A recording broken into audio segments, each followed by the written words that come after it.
मी काय पार्टी वगैरे म्हणून सहकार म्हणून इथे आलेलो नाही. मी आणि शेवटी एक माणुसकी म्हणून या ठिकाणी मी आलेलो आहे.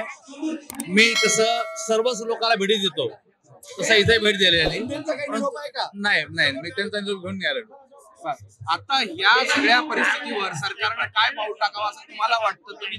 माननीय मुख्यमंत्री महोदय यावर 100% सकारात्मक आहेत. माननीय शिंदे साहेब सकारात्मक आहे. मला असं वाटतं की न्यायालयीन प्रक्रिया पूर्ण झाल्यानंतर या सर्व गोष्टी होतील. आरक्षण हा मागण्याचा अधिकार त्यांचा आहे आणि सरकारने पूर्ण करण्याचा अधिकार सरकारने केलं पाहिजे. तोडगा कधी निघेल? तुम्ही सत्तेतले आमदार आहेत म्हणून विचारतोय, तोडगा कधी निघेल असं निघेल असं वाटतंय. माननीय देवेंद्रजी याच्यावर काम करतात.